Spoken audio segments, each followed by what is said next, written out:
When I was writing Leaders Eat Last, I got to the point where I couldn't do it. It was too difficult. And I was sitting at my computer, and I decided that I had to give up. And so I got up and went for a walk, and I was literally planning my exit.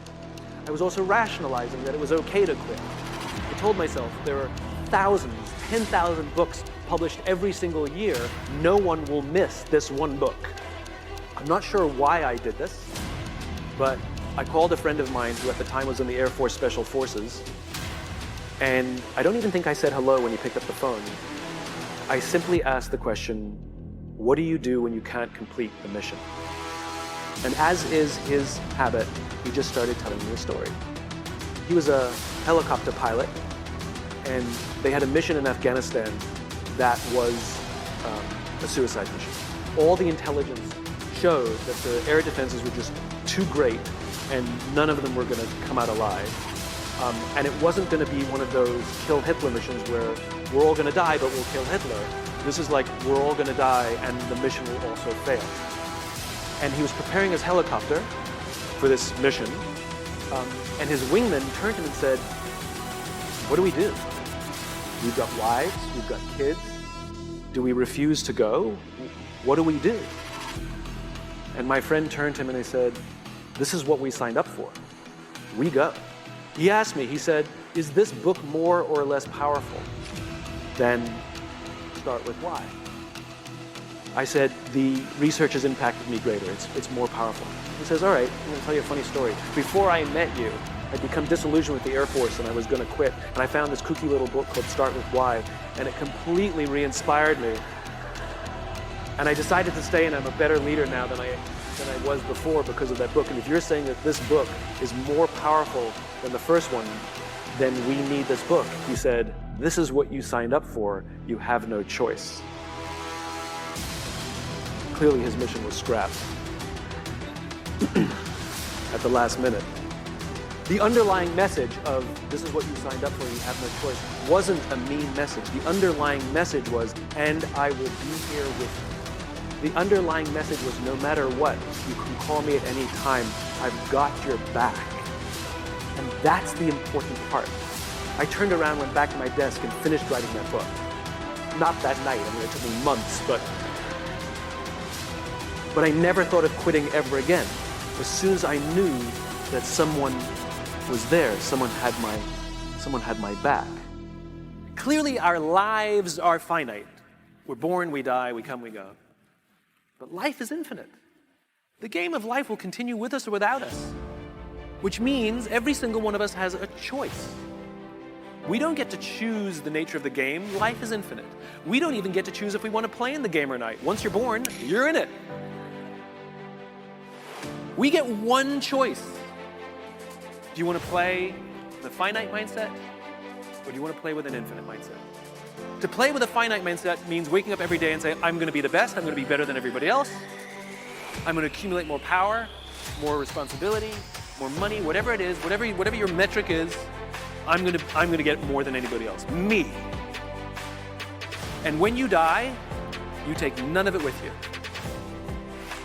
Or we can choose to live our lives with an infinite mindset, which means I'm going to leave this world, this school, in better shape than I found it. It means I'm going to devote my life to see that those around me rise. And we know that we're living with an infinite mindset because our obsession is seeing that we have an impact on the lives of the people around us. We've all had teachers, and some of you are those teachers, where 20 or 30 years from now, I can go to one of your students and say, you're a remarkable human being, you've accomplished so much in your life. How did you become the person you are today? And they will tell me your name. We all remember the teacher who believed in us. We all remember the teacher who had our backs. We all remember the teacher who saw something in us that nobody else saw. We've forgotten all the others, but we remember those couple. And that's what it means to live with an infinite mindset. It means we devote ourselves to that mindset for everyone in our lives. That other teachers will say that about us. Other principals will say that about us. Other students will say that about us. Our friends will say that about us. I am who I am today because of you, and I will commit to live the same life that you taught me how to live. And you will literally live on beyond your own lifestyle, your own lifetime. That when you're gone, others will carry your work for you. This is what it means to live an infinite life, and it is just a choice.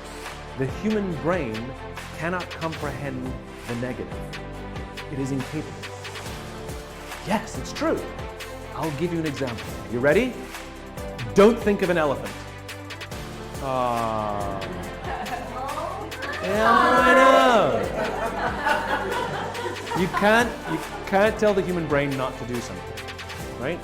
And so what happens is we very often reinforce things when we put things in the negative, right? I can't get apart. I can't get apart. I can't get apart, right? Or I can't do this. Versus I'm going to keep doing this. And it's such a huge thing to convert things into the affirmative. You're supposed to do it with children as well. We're supposed to say, instead of saying to children, don't eat on the couch, we're supposed to say, eat at the table, right? We tell people what we want them to do, not what we don't want to do. Pilots know this, right? It is well known in the pilot community that when you tell a pilot, don't hit the obstacle, they'll hit the obstacle. Because what they're doing is focusing on the obstacle. It's the same thing for you. If you focus on the obstacles, all you will see is obstacles. It's your choice how you choose to perceive your own career.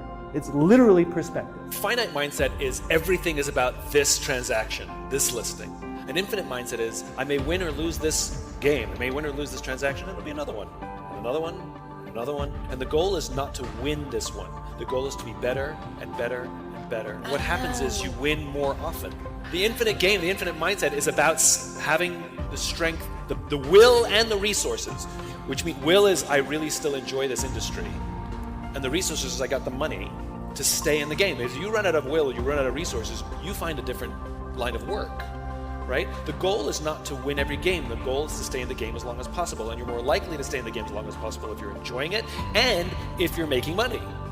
So, like I said, think of those agents who are better than you, whether they're better marketers or better salesperson, or they get more recommendations. And again, you don't have to like them, you have to thank them and study them and learn what they're doing, as I said, because their strengths are revealing to you your weaknesses. And sometimes partner with them because you're actually stronger together. But hating them is stupid.